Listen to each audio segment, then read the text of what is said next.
और दोस्तों, ये चैप्टर हमें एक संदेश देता है कि दिव्यांगता और शारीरिक सीमाएँ कोई कमज़ोरी नहीं हैं, बल्कि ये एक अनोखी ताकत है जो बाहर आने का इंतज़ार कर रही है। क्योंकि जीवन में आने वाली जो भी अचानक मुसीबतें हैं या शारीरिक चुनौतियाँ हैं, वो कभी भी किसी व्यक्ति की क्षमता और भविष्य को तय नहीं करती। इंसान की वास्तविक ताकत जो है, उसकी मानसिक मजबूती, सोच और कभी ना हार मानने वाले जज़्बे में है। तो इस चैप्टर में आप देखेंगे ये सारे पॉइंट्स आपको काफ़ी हेल्प करेंगे। हमेशा की तरह मैं आपको कुछ पॉइंट्स दे देता हूँ जो एग्ज़ाम में आप लिखें तो आपको काफ़ी हेल्पफुल हो आपके आंसर लिखने में, जिसमें एबिलिटीज़ बियॉन्ड डिसेबिलिटी, दिव्यांगता से परे क्षमता, ओवरकमिंग सेटबैक्स, जो भी आपके पास स्टीरियोटाइप्स हैं उन सभी चीज़ों को हटाते हुए उस पर जीत हासिल करें, ब्रेकिंग स्टीरियोटाइप्स, सामाजिक सोच को बदलना और साथ ही साथ इंक्लूसिविटी एंड डिग्निटी, समानता और सम्मान का अवसर। यही चैप्टर इस बारे में बात करता है, जहां पर पैरा ओलंपिक्स की शुरुआत 1968 में हुई और इंडिया को मेडल मिला 1972 में। तो चलिए वीडियो को स्टार्ट करते हैं, और चैनल पर आप नए आए हैं तो प्लीज़ चैनल को आप सब्सक्राइब जरूर करिएगा इसी तरीके के और सारे कंटेंट के लिए। क्या आपने कभी सोचा है व्हाट हैपेंस, क्या हो when incredible athletes defy the odds and showcase their exceptional skill on the global stage. तो क्या आपने कभी सोचा है जब अद्भुत खिलाड़ी सभी मुश्किलों को और विपरीत परिस्थितियों को पार करते हुए जब ग्लोबल स्टेज पर पहुंचते हैं और एक असाधारण कौशल का प्रदर्शन करते हैं? Well, enter the world of Paralympic games, a thrilling celebration of resilience and extra ordinary talent of athletes with locomotor. कह रहे हैं कि पैरालंपिक्स खेलों में आपका स्वागत है। क्यों?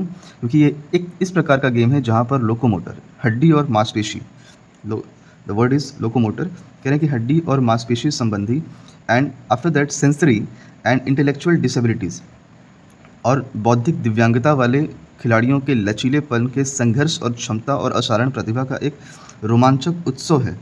Paralympics go beyond competition to quell stereotypes and redefined possibilities. Paralympics खेल केवल एक प्रतियोगिता तक ही सीमित नहीं है, ये खेल रूढ़िवादिता और पुरानी धारणाओं को खत्म करते हुए नई संभावना के बारे में बात करता है। So welcome back to my channel again. We are talking today chapter number 5, the world of limitless possibilities, जिसमें आज हम बात कर रहे हैं पैरा ओलंपिक गेम्स में इंडिया का नाम रिप्रेजेंट करने वाले डिफरेंट खिलाड़ियों की, और जिन्होंने आज भारत को नई उपलब्धियों तक पहुंचाया है। This is all about page number 138। Page number 139 पे अगर हम देखें तो 139 पे स्टार्टिंग में बताया गया है भारत डेब्यूट, इंडिया का जो डेब्यूट है पैरा ओलंपिक गेम्स में, ये शुरुआत होती है 1968 में, बट इंडिया का जो फर्स्ट मेडल आया था पैरा ओलंपिक्स गेम्स में वो 1972 में आया था, स्विमिंग में।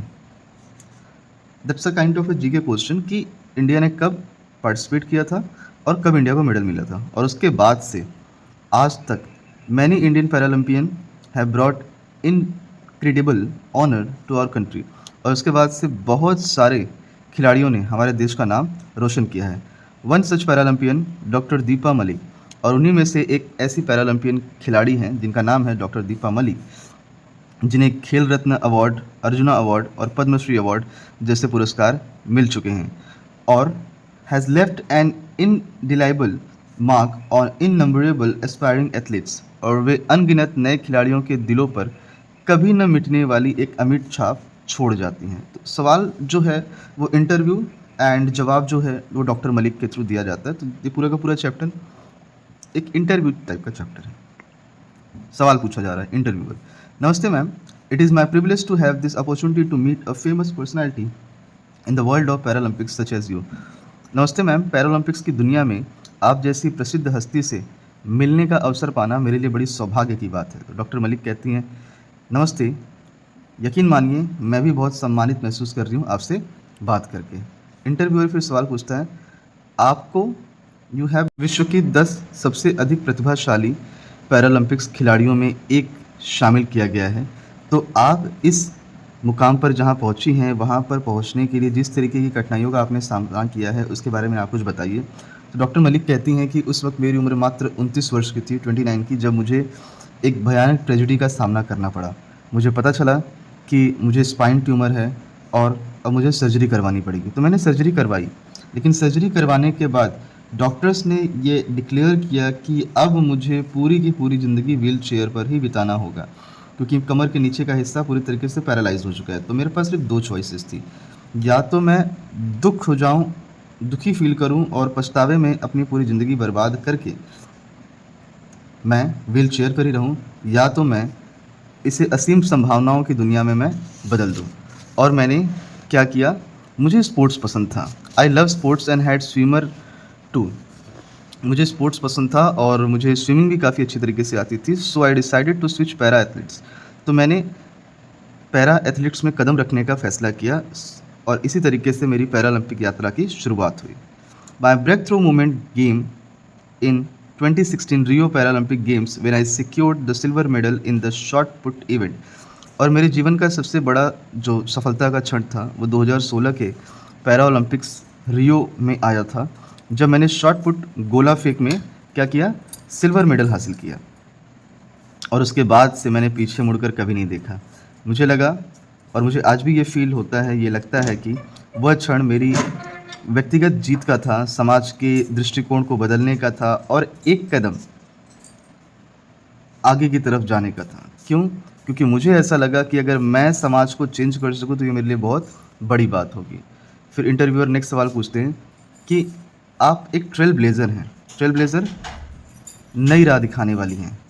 एथलेटिक्स में Asian games the first ever Indian female para athletes to win an Asian games medal in athletes. और ये जो पूरा का पूरा पैराग्राफ से ये फर्स्ट से शामिल हो जाता है। कहते हैं कि एथलीट्स में एशियन गेम्स में पदक जीतने वाली आप पहली भारतीय महिला पैरा एथलीट हैं।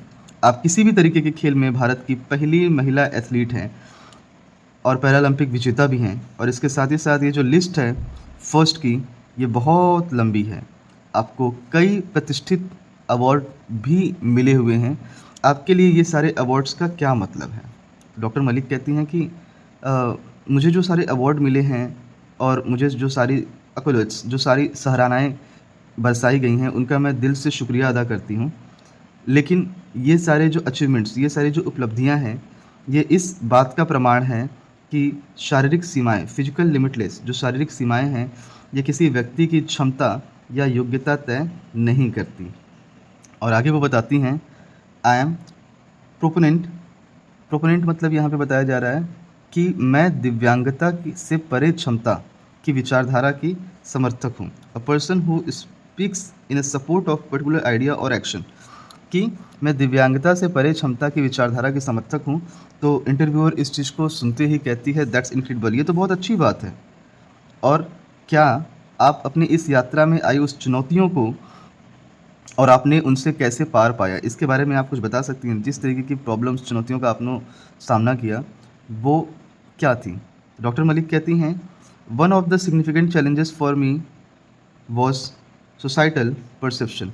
मेरे लिए जो सबसे बड़ी चुनौतियाँ थी, उनमें से सबसे बड़ी एक थी सामाजिक धारणाएँ, जो लोगों की सोच थी, उसको चेंज करना।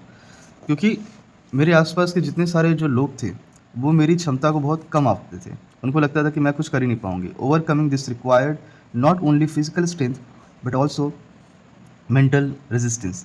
और इसके साथ ही साथ इससे बाहर निकलने के लिए सिर्फ शारीरिक ताकत की आवश्यकता नहीं थी, बल्कि मानसिक मजबूती की भी आवश्यकता थी। और मैंने इन चुनौतियों का अपनी क्षमताओं को साबित करने के अवसरों के रूप में स्वीकार किया। मैं फिर से रिपीट कर दूँ, मैंने इन चुनौतियों को अपनी क्षमताओं को साबित करने के अवसरों के रूप में मैंने स्वीकार किया। और मेरे परिवार के लिए, और किसी भी इंसान को अगर सफल बनना है, तो सफल बनने में अगर किसी इंसान का बहुत बड़ा कंट्रीब्यूशन होता है तो वो होता है उसकी फैमिली। कहती हैं वो, मेरे परिवार का समर्थन, मेरे परिवार का सपोर्ट, मेरे धैर्य और साहस ने मुझे बाधाओं की सफलता की सीढ़ियों में बदलने में मदद की। मतलब मुझे जब सबसे ज़्यादा ज़रूरत थी, तो सबसे ज़्यादा ज़रूरत मुझे मिली, सबसे ज़्यादा सपोर्ट मुझे मिला मेरी फैमिली से। और यही सफलता की सीढ़ी के रूप में मुझे धीरे धीरे आगे बढ़ने में मदद की। और जितने ऑब्स्टिकल्स आए, उन सभी ऑब्स्टिकल्स को मैंने अपने लिए सीढ़ियों में बदल दिया। इंटरव्यूअर फिर पूछते हैं, your story is Indeed testament. आपकी कहानी वास्तव में दृढ़ संकल्प की कहानी है। आपके अनुसार, हाउ डू यू बिलीव, आपके अनुसार खेल और पैरालंपिक समाज की रूढ़िवादिता को चुनौती देने में कैसे योगदान दे सकते हैं? आप इसके बारे में कुछ बताएंगी? और इसके साथ ही साथ, what has been impact of Paralympics in your life. Paralympics खेलों का आपके जीवन पर क्या प्रभाव पड़ा है? तो डॉक्टर मलिक इस लाइन को सुनने के बाद कहती हैं, सच सच कहूँ तो ऑनेस्टली, सच सच कहूँ तो ईमानदारी से, मुझे लगता है कि खेल और विशेष रूप से पैरालंपिक्स में रूढ़िवादिता को चुनौती देना, स्टीरियोटाइप्स को चुनौती देना और दिव्यांगता के प्रति लोगों के दृष्टिकोण बदलने में अद्भुत क्षमता है। That's a very beautiful line. क्योंकि जब लोग पैरा ओलंपिक खिलाड़ियों की ताकत, उनकी कौशल और साथ ही साथ उनमें प्रतिस्पर्धी भावना को देखते हैं, कॉम्पिटिटिव स्पिरिट्स को, तो उनमें पहले से बनी जो धारणाएँ हैं, गलत धारणाएँ, वो टूट जाती हैं। और जब ये टूटती हैं, तो फिर लोगों को समझ में आता है कि नहीं, ये भी कुछ कर सकते हैं। Paralympics has given me a new lease of life and help me push boundaries. कह रहे हैं कि पैरालंपिक्स ने मुझे एहसास कराया कि दिव्यांग व्यक्ति भी सक्षम व्यक्ति, सामान्य व्यक्तियों की तरह ही है, बल्कि कई मामलों में वो उनसे बेहतर है। It has made me what I am today. मुझे इसने एहसास कराया कि जो दिव्यांग व्यक्ति है, सक्षम व्यक्ति की तरह ही हो सकता है या उनसे बेहतर हो सकता है। और आज जो मैं कुछ हूँ, मैं इसी पैरालंपिक गेम्स की बदौलत ही हूँ। It has made me realise that individual with disabilities can be capable if not more than abled bodied counterparts. इसके बाद इंटरव्यूअर फिर पूछते हैं, बियॉन्ड द मेडल्स, मेडल्स के अलावा आप इंक्लूसिविटी, समावेशिता और सुगम्यता, एक्सेसिबिलिटी के बारे में खुलकर बोलने लगी हैं।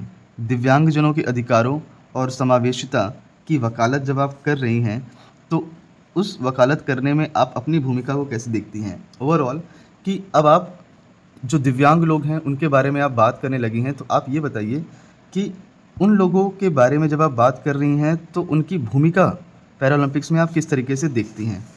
सो हेयर डॉक्टर मलिक बहुत ही खूबसूरत जवाब देती हैं फिर से, जहाँ पर वो बताती हैं,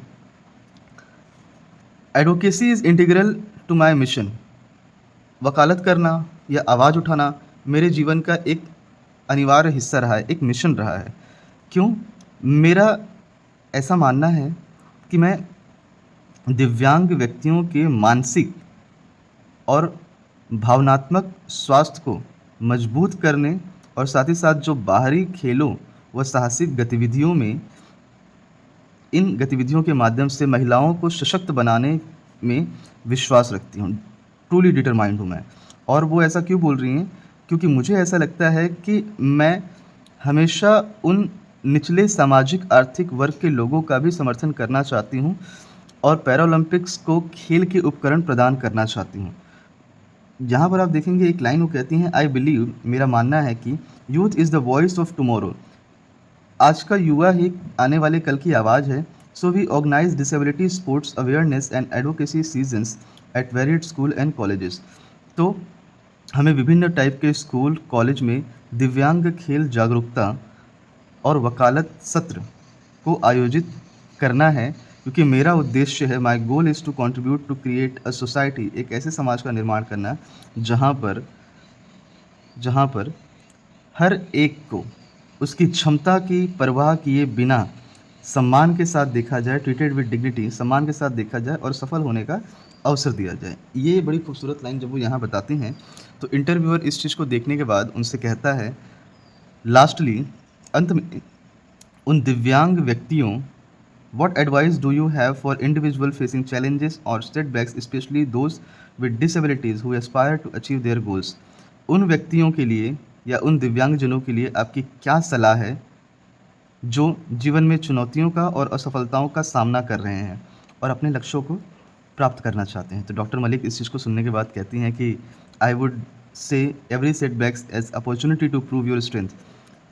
हर एक विफलता, हर एक रुकावट आपकी ताकत को साबित करने का एक अवसर है। Surround your self with support system, believe in your self and let your journey inspire others. अपने आसपास सकारात्मक जो पॉजिटिव लोग हैं उनके पास रहिए, उनको अपने पास रखिए, सहायक लोगों को अपने पास रखिए, खुद पर भरोसा रखिए, बिलीव इन योर सेल्फ, और अपनी यात्रा से, अपनी जर्नी से दूसरों को इंस्पायर करते रहिए। याद रखिए, remember, disability is not a limitation, it's unique strength waiting to be unleashed. याद रखिए, दिव्यांगता कोई सीमा या कमजोरी नहीं है, बल्कि ये एक अनोखी ताकत है जो बाहर आने वाले अनलेश का इंतज़ार कर रही है। मतलब आपके अंदर अगर किसी टाइप का वीकनेस है, कोई कमज़ोरी है, कि आपको ऐसा फील हो रहा है कि मैं दिव्यांग हूँ, मुझे इस तरीके से प्रॉब्लम हो रहा है, मैं चल नहीं पा रही हूँ, मैं बोल नहीं पा रही हूँ, मैं लिख नहीं पा रही हूँ, तो इन सब चीज़ों से बाहर निकलिए और ज़िंदगी में आप कुछ हासिल करिए। तभी आप एक बेहतर इंसान बन पाएंगे। इंटरव्यूअर लास्ट में कहती है, thank you for sharing your insight, your story is undoubtedly inspiring. मुझे काफ़ी खुशी हुई कि आपने अपने जो थॉट्स हैं, अपने जो विचार हैं, वो मुझसे साझा किए, वो मुझे बताएँ। आपकी स्टोरी सच में इंस्पायरेशनल है, बहुत ही प्रेरणादायक है। डॉक्टर मलिक इस चीज़ को सुनते हुए कहती हैं, thank you for having me. मुझे भी काफ़ी खुशी हुई कि आपने मुझे यहाँ बुलाया और आपसे बात करके मुझे भी काफ़ी खुशी हुई। So this is all about from the section of this chapter that's called the world of limitless possibilities. I hope ये आपको काफ़ी समझ में आया होगा। फिर भी आपकी कोई क्वेरी है तो कमेंट बॉक्स में कमेंट करके ज़रूर बताइएगा। और इसके पहले के जितने सारे हमारे चैप्टर्स हुए हैं, उन सभी चैप्टर्स को आप प्लेलिस्ट में जाकर देख सकते हो। उनकी वीडियोस, क्वेश्चन आंसर कंटिन्यूअसली हमारे प्लेलिस्ट पे पड़े हुए हैं। That will also help you to complete your syllabus. मिलते हैं नेक्स्ट वीडियो में इसी चैप्टर के क्वेश्चन आंसर को लेकर। Till then signing off, bye. जय हिंद एवरीवन।